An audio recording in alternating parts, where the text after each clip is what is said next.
नमस्कार दोस्तों। हम सबको पता है दैट इजराइल और पैलेस्टीन का कॉन्फ्लिक्ट जो है वो सदियों पुराना चला आ रहा है। कभी इजराइल अटैक कर देता है पैलेस्टीन पे, कभी पैलेस्टीन का जो मिलिटेंट ग्रुप हमास है वो इजराइल पर अटैक कर देता है। अभी रिसेंटली कुछ महीनों पहले क्या हुआ कि हमास के जो मिलिटेंट ग्रुप था, हमास जो मिलिटेंट ग्रुप है, उसने क्या किया कि इजराइल के बहुत सारे सिविलियंस को मार दिया। मैं उस डिटेल में नहीं जाऊंगा बिकॉज ये वीडियो इजराइल और पैलेस्टीन के कॉन्फ्लिक्ट पे नहीं है, बल्कि ये वीडियो आपको एक ब्रॉडर पिक्चर दिखाने के लिए है कि कैसे पूरी जियोपॉलिटिक्स इस कॉन्फ्लिक्ट के अराउंड चल रही है। तो इसी इजराइल पैलेस्टीन कॉन्फ्लिक्ट से एक न्यूज निकल करके आई हमारे सामने। पिछले कुछ टाइम से रेगुलरली ये न्यूज हमारे सामने आ रही है कि कोई भी शिप अगर रेड सी से गुजर रही है और थोड़ा सा भी अंदाजा अगर ये हो रहा है कि वो शिप किसी भी तरीके से इजराइल को हेल्प कर सकती है, तो यमन का जो हौदी रिबेल ग्रुप है, हौदी रिबेल ग्रुप उस शिप को अपनी मिसाइल का यूज करके उड़ा दे रहा है। और ये सिर्फ एक बार की खबर नहीं है, ये 2-3 बार रिपीटेडली ये अटैक्स हो चुके हैं। प्लस हम सबको पता है कि देखो इजराइल का बहुत अच्छा एलाई कौन है? यूएस है। इजराइल और यूएस बहुत अच्छे एलाइज हैं। तो जब से इजराइल का ये कॉन्फ्लिक्ट शुरू हुआ है पैलेस्टीन के साथ, तो यूएस ने अपने वॉरशिप्स को स्टेशन कहां किया है? रेड सी के अंदर स्टेशन कर दिया है। अब यूएस शिप्स और यूएस ऑफिशियल्स का ये कहना था कि ये जो रेड सी के अंदर हमने अपनी वॉरशिप को स्टेशन किया हुआ है, उसके ऊपर से 3 ड्रोन्स ने उस वॉरशिप को अटैक करने की कोशिश की और उन 3 ड्रोन्स को हमने उड़ा दिया ऑन द सेल्फ डिफेंस। क्योंकि अगर हम उन 3 ड्रोन्स को नहीं उड़ाते तो वो 3 ड्रोन्स हमारी यूएस की वॉरशिप्स को काफी ज्यादा नुकसान पहुंचा सकती थी। प्लस उन ऑफिशियल्स ने यह भी कंफर्म किया कि जो 3 ड्रोन्स थे ये यमन के साइड से आ रहे थे। और यही हमारा आज का डिस्कशन का पूरा टॉपिक है दैट अगर इजराइल और पैलेस्टीन के बीच में कॉन्फ्लिक्ट हो रहा है तो इसमें यमन का क्या लेना देना है, या इसमें ईरान किस तरीके से इन्वॉल्व है। अगर आप बिगर पिक्चर देखोगे, देखो इजराइल और पैलेस्टीन का कॉन्फ्लिक्ट तो एक्चुअल में बहुत स्मॉल चीज है।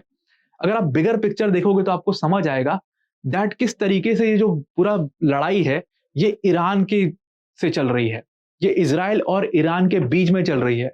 या to put it very straightforward, ये लड़ाई आप कह सकते हो कि Muslim world plus western world में चल रही है, Muslim world against western world में चल रही है। ये भी आप कह सकते हो इसको, क्योंकि जो पूरा जो आइडियोलॉजी है जिससे ये पूरी लड़ाई की जा रही है वो मुस्लिम ब्रदरहुड के अराउंड घूम रही है, जहां पर ईरान हाथ मिला रहा है दूसरी कंट्रीज से कि हमें सपोर्ट करना चाहिए पैलेस्टीन को।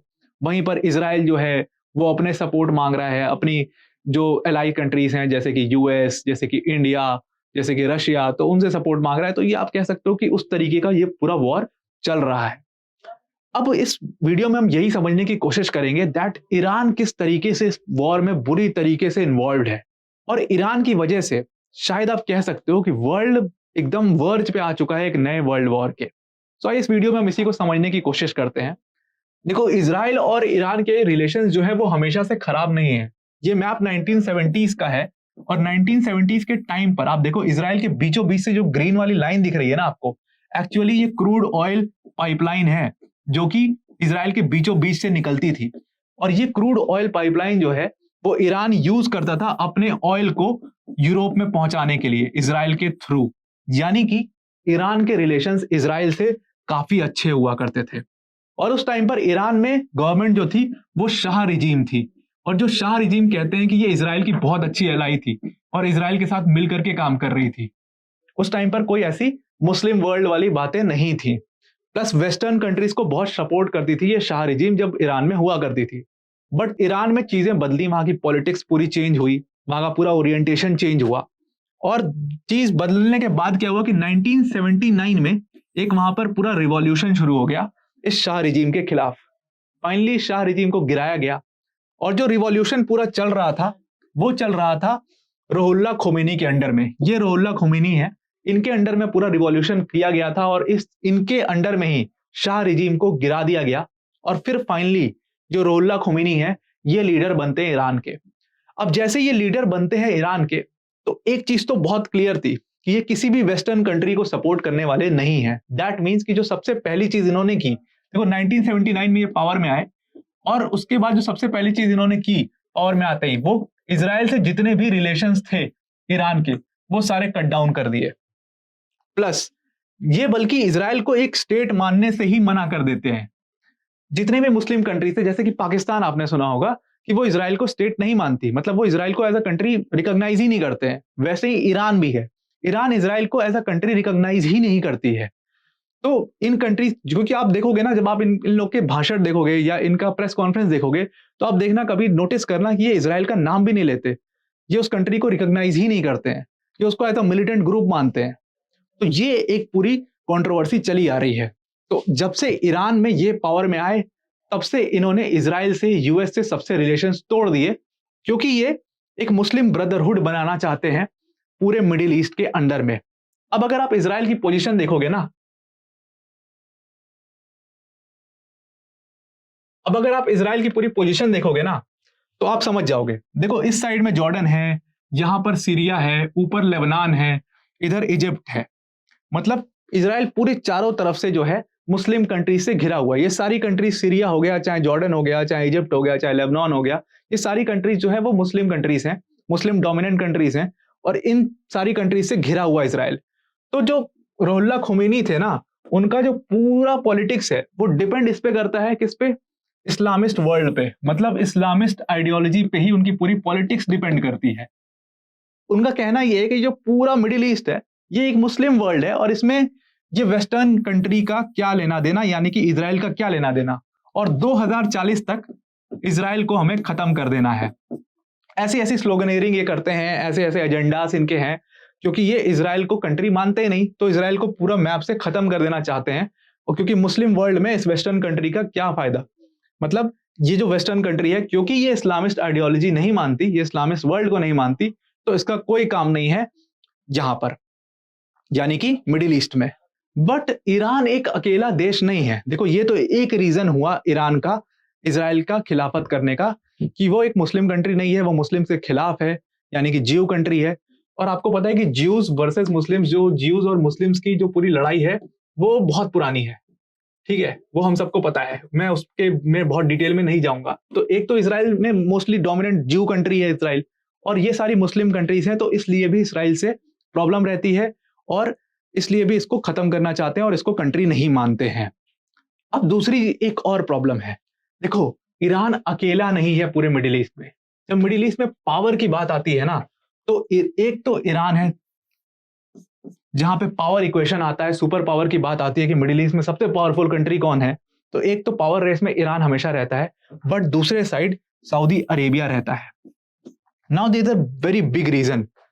देखो, सऊदी अरेबिया जो है ना, हम सबको पता है, मैं उसमें बहुत डिटेल में नहीं जाऊंगा, दैट मुस्लिम्स के दो सेक्ट्स होते हैं, एक शिया होते हैं, एक सुन्नी होते हैं। अब शिया और सुन्नी क्या होते हैं, आई होप कि आपको पता होगा। मैं ये मान के चल रहा हूं कि आपको शिया और सुन्नी का, दोनों मुस्लिम्स का फर्क पता है। तो अब ईरान के साथ प्रॉब्लम यह है that Iran is a Shia population country. मतलब ईरान में जो डोमिनेंट मतलब मुस्लिम्स हैं, वो शियाज हैं, मतलब 80-90% शियाज हैं जो ईरान में रहते हैं। बट वहीं पे आप दूसरी तरफ देखोगे तो सऊदी अरेबिया हो गया, या फिर जितनी भी बड़ी कंट्रीज हैं, like Turkey, like Lebanon, like Yemen, like Egypt, ये सारी कंट्रीज जो है ना, ये सारी सुन्नी पॉपुलेशन वाली कंट्रीज हैं। मतलब यहाँ पर सुन्नी मुस्लिम्स रहते हैं। अब देखो, जो दोनों सेक्ट्स हैं, शियाज और सुन्नीज, इन दोनों में भी आपस में थोड़ी सी राइवलरी चलती है। बट अब देखो क्या है ना, इसीलिए ईरान के लिए एक सुपर पावर बनने के लिए, क्योंकि हम सबको पता है दैट सऊदी अरेबिया के जो रिलेशंस हैं वो यूरोपियन कंट्रीज से थोड़े से अच्छे हैं। मतलब यूएस से भी ठीक ठाक रिलेशन है, इंडिया से भी ठीक ठाक रिलेशंस हैं, और भी कंट्रीज से ठीक ठाक रिलेशंस हैं सऊदी अरेबिया के। बट ईरान के जो रिलेशंस हैं वो वेस्टर्न कंट्रीज से बिल्कुल भी अच्छे नहीं है। दैट मीन्स कि यूएस से बिल्कुल भी अच्छे नहीं है ईरान के रिलेशंस, या और डिफरेंट कंट्रीज से, जर्मनी से अच्छे नहीं है, और भी फ्रांस से अच्छे नहीं है। मतलब किसी भी वेस्टर्न कंट्रीज से इनके रिलेशन अच्छे नहीं है, बिकॉज ये कंप्लीट मुस्लिम आइडियोलॉजी पे रन करती है पूरी कंट्री। अब ईरान के लिए इजराइल वाला जो पूरा कॉन्फ्लिक्ट है ना, वो इसीलिए बहुत इंपॉर्टेंट है, क्योंकि इसको जो मिडिल ईस्ट में अगर सुपर पावर बनना है और पर्शियन गल्फ पे अपना पूरा कब्जा चाहिए, तो इसलिए ईरान के लिए बहुत इंपॉर्टेंट है कि वो इजराइल वाला ये जो पूरा पैलेस्टीन वाला कॉन्फ्लिक्ट है उसको यूज करे। कैसे? अब देखो, पैलेस्टीन का सपोर्ट सीधा सीधा सऊदी अरेबिया नहीं कर रहा।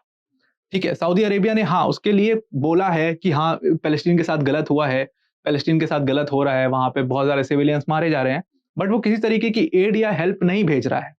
बट अगर आप दूसरी तरफ देखोगे ईरान को, तो ईरान कई तरीके के अपने रिबेल ग्रुप्स को खड़ा कर रहा है इजराइल के खिलाफ लड़ने के लिए, और इस तरीके से वो ये दिखा रहा है कि देखो, मुस्लिम्स की जो वॉइस है ना, वो ईरान है, ना कि सऊदी अरेबिया है। मुस्लिम्स को मैं मतलब ईरान हेल्प कर रहा है और वही ईरान ने हमास को भी खड़ा किया है। अगर एक मैप के थ्रू देखो ईरान का जो पूरा गेम है वो कैसे चल रहा है। देखो ईरान ने ना मोस्टली हर कंट्रीज में जो इजराइल के अराउंड है वहां पर अपने रिबेल ग्रुप्स खड़े कर रखे हैं। इसमें हमास तो है ही, हमास को खड़ा पूरा ईरान ने ही किया था, क्योंकि आप खुद सोचो ना यार कि हमास एक इतना छोटा सा मिलिटेंट ग्रुप है, वो कैसे इजराइल से पंगा ले पा रहा है, इतनी स्ट्रॉन्ग कंट्री से वो कैसे इतने दिनों तक लड़ पा रहा है। जाहिर सी बात है उसको जो वेपन्स हैं या जो उसके फंडिंग है वो कहीं और से आ रही है और वो ईरान से ही आ रही है। ये सबको मतलब पूरे वर्ल्ड को बताया दैट हमास को ईरान ने ही खड़ा करा हुआ है। प्लस सीरिया में आप सबको पता है दैट AAI नाम का जो एक पूरा मिलिटेंट ग्रुप है ये भी ईरान ने ही खड़ा करा हुआ है। ये भी मिलिटेंट ग्रुप हमेशा लड़ता रहता है इजराइल से, किसी ना किसी तरीके से इजराइल से कॉन्फ्लिक्ट में हमेशा रहता है। नाउ ये लेबनान का जो आप देख रहे होगे ग्रीन कलर का, ये लेबनान है और लेबनान में इसने हिजबुल्लाह नाम का एक पूरा जो ग्रुप है उसको खड़ा कर रखा है इजराइल के खिलाफ। प्लस अब आते हैं नीचे, ये है यमन और यमन का जो ये वेस्टर्न वाला पार्ट है जो रेड सी से टकराता है, ये वाला जो पार्ट है यहां पर एक रिबेल ग्रुप बहुत फेमस है, हाउदीस। वही रिबेल ग्रुप जो कि कॉमर्शियल शिप्स जो आ रही हैं जो इजराइल को हेल्प कर सकती हैं किसी भी तरीके से उनको उड़ा रहा है, वो यही रिबेल ग्रुप है हाउदीस। ये भी ईरान ने खड़ा किया है। तो ईरान ने ये जो सारे रिबेल ग्रुप्स खड़ा कर रखे हैं इजराइल के खिलाफ, इनके थ्रू वो पैलेस्टीन को हेल्प करने की कोशिश कर रहा है। और सिर्फ पैलेस्टीन को हेल्प करने की कोशिश नहीं कर रहा है, इनके थ्रू वो पूरा जो ये मिडिल ईस्ट, पूरा जो मुस्लिम वर्ल्ड है मिडिल ईस्ट का, उस पर अपना दबदबा बनाने की भी कोशिश कर रहा है। अब देखो ये सारे जो रिबेल ग्रुप्स हैं ना आपको दिखेंगे, ये सारे रिबेल ग्रुप्स जो हैं ये शिया डोमिनेंट रिबेल ग्रुप्स हैं, यानी कि इसमें जो जितने भी रिबेल्स हैं वो शिया मुस्लिम्स हैं। इस तरीके से वो कहीं ना कहीं काउंटर भी कर रहा है सुन्नी मुस्लिम्स को और ये बताने की कोशिश कर रहा है कि जो शिया मुस्लिम्स हैं they are the voice of Muslim world. वही मुस्लिम्स के असली वॉइस हैं, वही मुस्लिम की जो पूरी इस्लामिस्ट आइडियोलॉजी है उसको आगे लेकर के जा सकते हैं। और इसीलिए ईरान के लिए ये जो इजराइल वाला पूरा कॉन्फ्लिक्ट है ये बहुत इंपॉर्टेंट है और इस तरीके से ईरान इसमें बुरी तरीके से इन्वॉल्व है। बट जब सवाल ये आता है कि क्या ईरान डायरेक्टली इंगेज करेगा, अगर वो इतना ही सिंपैथाइजर है पैलेस्टीन का तो उसको डायरेक्टली इंगेज करके इजराइल के खिलाफ युद्ध लड़ लेना चाहिए और इजराइल को हरा देना चाहिए। बट ईरान ऐसा नहीं करने वाला है, वो कभी भी डायरेक्ट इंगेज नहीं करेगा इजराइल जैसी पावरफुल कंट्री से। उसके पीछे का रीजन क्या है? देखो ये सारे ना बहुत छोटे छोटे मिलिटेंट ग्रुप्स हैं और इनको खत्म करने में मतलब as a country as powerful as Israel, a country as powerful as US, इनको खत्म करने में उनको कुछ टाइम नहीं लगेगा, बहुत इजीली खत्म कर सकते हैं जिस दिन ये डायरेक्टली इंगेज कर दिया वॉर में। तो अब ईरान के पास ना एयरफोर्स है नहीं और जिस कंट्री के पास एयरफोर्स नहीं है ना वो इजराइल और US जैसे पावर से लड़ने की कभी नहीं सोच सकता।